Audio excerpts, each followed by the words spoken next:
Hi there, my name is George Washiri, the CEO Optiven Limited, and we are coming to United Kingdom, and I am coming to your city. I'll be coming to Northampton. So if you are there, you are our customer, you are our friends, you know friends of Optiven, you are welcome. We meet on 9th of September. We are meeting for goat eating, barbecue. See you there from 11 to 1 p.m. Don't miss out. I want to greet you. I want to say hi to you.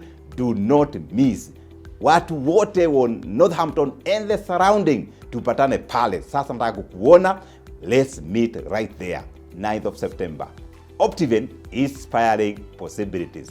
Looking forward to seeing you there. Kindly also remember to register on this link. Register so that I can be able to call you up. I'll be discussing with you, inspiring you on how to overcome stagnation. They say success can't be copied. Just present yourself there. Let's meet one-on-one. And I'm telling you, your life will never be the same again. George Washiri, CEO, Optiven Group, your motivator. See you there. God bless.